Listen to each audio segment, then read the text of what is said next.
The genesis of Atlantis really came about when Gary, myself, Don Hahn, and Tab Murphy, shortly after the release of Hunchback of Notre Dame, got together in a Mexican restaurant to talk about future projects. And so we met at a Mexican restaurant up in Burbank and ordered this big appetizer platter with lots of nachos and chimichanga and stuff like that.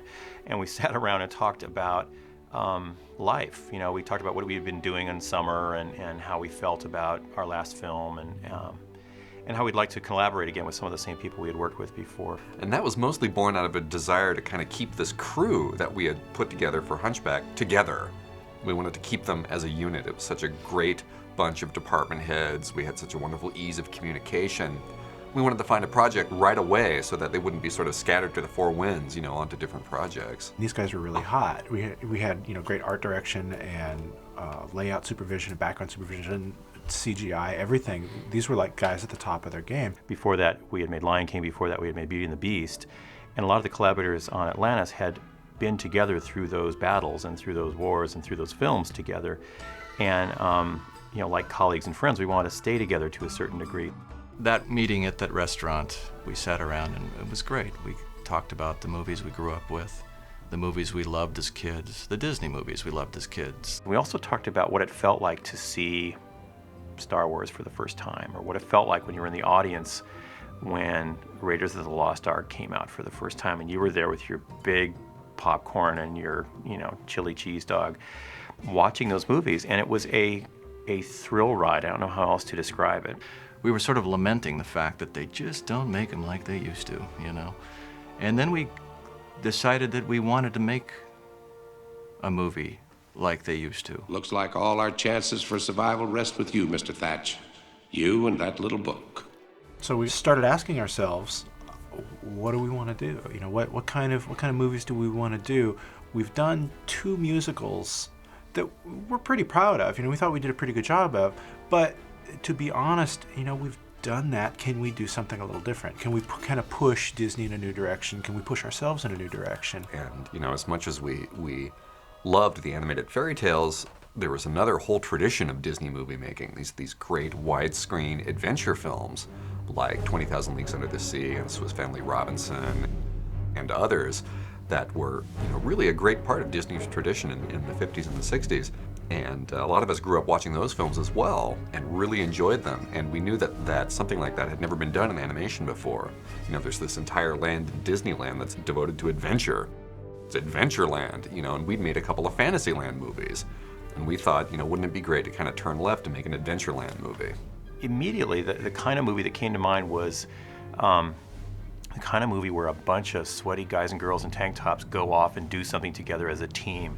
Maybe because we kind of mirrored that in our real lives, not the sweaty tank top part, but the team of people that goes off and does something together. And I think we had gathered around us on previous films this team of experts, and we want to go off and conquer something.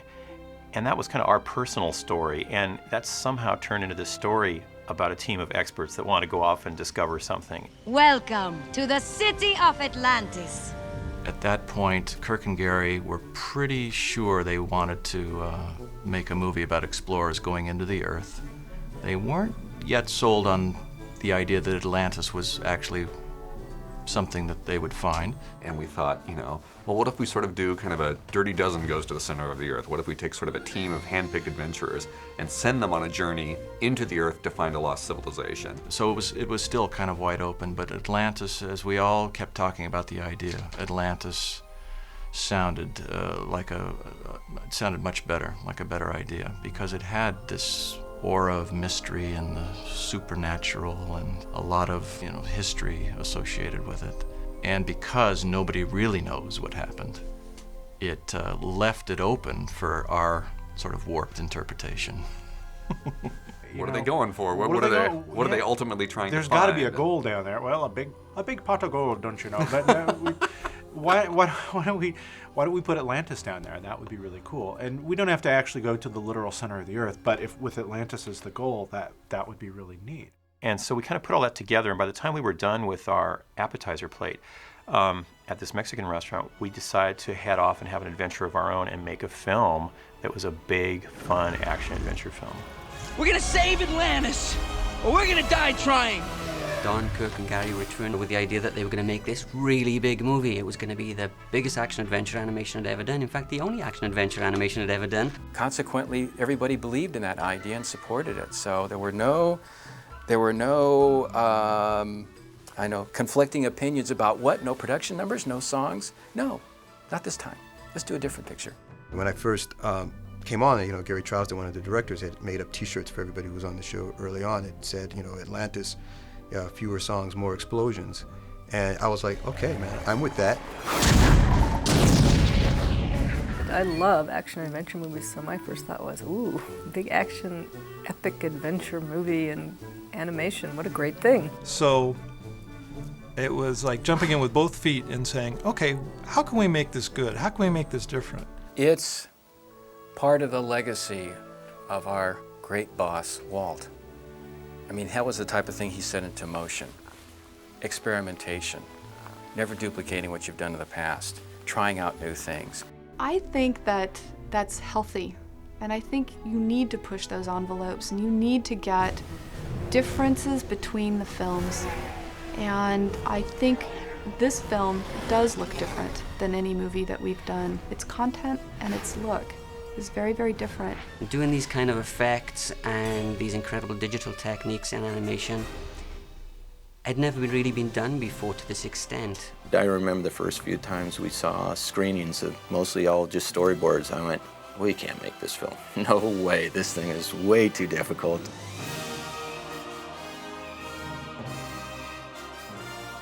Even though I'm a bit of a skeptic at heart and keep saying, nah, it can't be done, I will always figure out a way to get it done because I don't know the meaning of no. If somebody says, I want to see this, I'm going to deliver that. You're going to need a crew. Taken care of. But you'll need engineers and geologists. Got them all. The best of the best. Well, the easiest way to explain how we made the movie was to talk about the brain trust.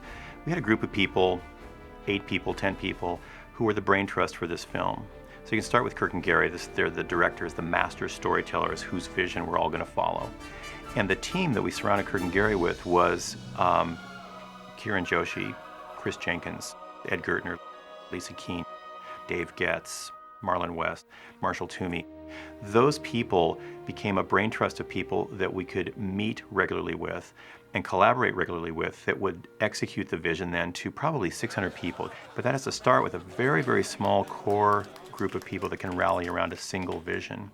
And what's interesting about that group of people is you might think animation's made like the Ford Motor Assembly Plant. Like you start with a chassis and that goes down and the guy puts the tires on, and by the time you get to the end, you're putting the steering wheel on and the dice on the rearview mirror, and the car's done and it rolls out into the showroom. It's not really that way at all, particularly on Atlantis. I think what you'll find, and as you explore this disc and hear interviews and talk about the kinds of people that worked on this film, is a real improvisational kind of crossover between various departments. Walt Disney had this word called plussing, and it's an odd word that you don't hear out in the real world too much, but we use it here a lot. And it means that everybody that grabs the ball and runs down the field makes the movie better. So you start out with a team of story guys that do their best to storyboard the film, and then the art directors get a hold of it and make it a little better, and the layout guys make it a little better, and the effects guys a little better, and the animators a little better, and everybody takes it to a higher level until the movie becomes much, much more than any one individual could do. And that plussing kind of idea is something that was really around on Atlantis to a pretty big degree.